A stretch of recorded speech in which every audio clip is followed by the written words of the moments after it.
तो hello guys, welcome back to my YouTube channel. आज मैं आपको यूनिट 4 कराने जा रही हूँ अंतर्राष्ट्रीय वाली बुक का। आप देख सकते हैं अंतर्राष्ट्रीय संबंधों का परिचय वाली बुक का हम यूनिट 4 करने जा रहे हैं। बाकी जो यूनिट्स थे वो सब मैंने करा दी, ये लास्ट यूनिट है हमारे। इसके बाद ये वाली बुक ख़त्म हो जाएगी। तो चलिए ये बिना किसी देरी के स्टार्ट करते हैं। वैश्विक अंतर्राष्ट्रीय संबंध और एक संबंध परक मोड़, ये चैप्टर का नेम है। और स्टार्ट करते हैं अब अपना मेन पॉइंट्स। अंतर्राष्ट्रीय संबंध आईआर राजनीतिक, अर्थशास्त्रीय, युद्ध और सुरक्षा जैसे क्षेत्रों के व्यापक परिप्रेक्ष्य में राष्ट्र, राज्यों और गैर सरकारी संगठनों के बीच बातचीत का अध्ययन है। ग्लोबल आईआर अनुशासन में पश्चिम के प्रभुत्व का जवाब है। यह अंतर को पाटता है और पारंपरिक आईआर की उपेक्षा और गैर पश्चिमी दुनिया या ग्लोबल साउथ की आवाज़ें और अनुभवों की उपेक्षा को चुनौती देता है। तो यहाँ पे देख लेते हैं नेक्स्ट अपना। आईआर का प्रमुख आकलन अपने विषयों के वैश्विक वितरण में समायोजन होने में विफल रहता है। और बैक साइड देख लेते हैं। पश्चिमी प्रवचनों में प्रवेश के लिए अभीष्ट और अनपेक्षित बाधाओं के कारण गैर पश्चिमी सिद्धांत छुपे हुए हैं। प्रत्यक्षवाद के अलावा जातीयवाद भी आईआर सिद्धांत में बहिष्कार के रूपों में से एक है। और यहाँ पे वैश्विक आईआर की परियोजना की कल्पना विद्वान द्वारा गैर पश्चिमी सिद्धांतों के रूप में की जाती है और कुछ अधिक कट्टरपंथी रूप के लिए कहते हैं। और ग्लोबल आईआर को इतिहास को वास्तव में वैश्विक लेंस के माध्यम से देखना चाहिए, न कि केवल शीत युद्ध और प्रथम युद्ध और द्वितीय विश्व युद्ध के माध्यम से। और यहाँ पे है इस तरफ है हमारा ग्लोबल आईआर को सांस्कृतिक असाधारणता और पारलौकिकता से दूर रहना चाहिए। और अपवादवाद अक्सर कमज़ोर राज्यों पर शक्तिशाली राज्यों के अमेरिकी अपवादवाद जैसे वर्चस्व को सही ठहराता है।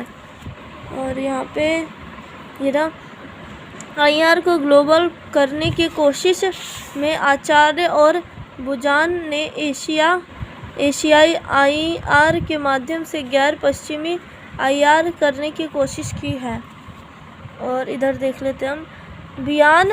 विनायक कुमार सरकार ने कौटिल्य से संबंधित संप्रभुता और शक्ति संतुलन के बारे में बात की, जिन्हें दुनिया के पहले यथार्थवादी के रूप में भी जाना जाता था। और यहाँ पे देख लेते हैं इधर आईआर के गैर पश्चिमी तरीके के रूप में नेहरू ने जो प्रमुख कदम उठाया, यह 1950 के दशक में गुटनिरपेक्ष आंदोलन था।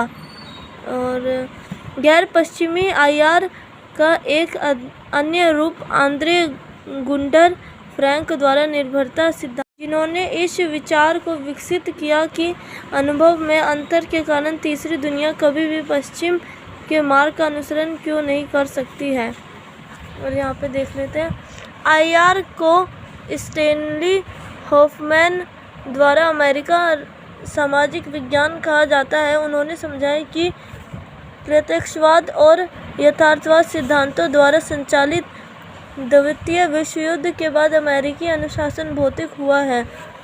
आईआर भाषा अंग्रेजी और पश्चिमी में डिग्री प्राप्त करने वाले पश्चिम के बाहर के शोधकर्ताओं द्वारा लाया गया प्रतिभा पलायन और समाजीकरण प्रभाव भी अंग्रेजी में व्यक्त किया गया है। सार्वभौमिक सत्यापन के दावे के साथ सिद्धांतों को तैयार करने के आधार के रूप में एक विशेष अनुभव लेने के लिए आईआर की आलोचना की गई है।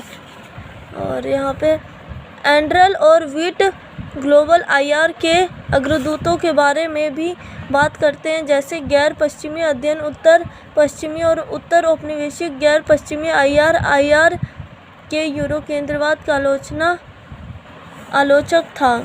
और यहाँ पे पीढ़ी कम यूरोकेंद्रित और कम समान रूप से वैज्ञानिक मिर्जा कुर्की का दावा है कि हम न केवल सामाजिक विज्ञान में बल्कि विज्ञान में भी संबंधपरक क्रांति की आवश्यकता है। वह क्रांति की आवश्यकता है। और यहाँ पे देख लेते हैं नेक्स्ट, रिलेशनल आईआर एक समकालीन और संकर दुनिया बनाने के लिए निश्चित पहचान से आगे बढ़ता है। यह बाइनरी से आगे बढ़ता है और यह इंगित करते हुए कई अर्थ पैदा करता है कि अंतर की कोई समस्या नहीं है। जियोर्जियो शनी इस बारे में भी बात करता है कि कैसे भारत में सिख और गतिशील संबंधपरक अवधारणा है। उनके अनुभवों को उन ब्रिटिश क्षेत्रों की श्रेणियों के माध्यम से नहीं समझा जा सकता जो उन पर थोपी गई थी। और सार्वभौमिक का दावा करने के लिए पश्चिमी विरासत का पालन करने के लिए ग्लोबल आईआर की आलोचना की गई थी। और हम क्या जानते हैं कि हम इसे कैसे जानते हैं, इस पर सवाल नहीं उठते। आईआर पाठ्य पुस्तकें अभी भी आईआर को दो विश्व युद्ध और अंतर्राष्ट्रीय संगठनों के आधार पर समझाती है। कैसे प्रकाशन हम आईआर को कैसे शोध और पढ़ाते हैं, इसे सभी स्तरों पर बदलाव आवश्यकता है। तो गाइस, ये था आज का हमारा चैप्टर और ये इनके क्वेश्चंस है जो आप कर सकते हो। ये देख लीजिए, ये सारे इनके क्वेश्चंस हैं। ठीक है, तो ये हमारी बुक ये ख़त्म हो चुकी है पूरी। तो कैसे लगा आपको मेरा चैप्टर, मुझे लाइक कमेंट करके बताइए और हमारे चैनल को भी सब्सक्राइब करना। Thank you.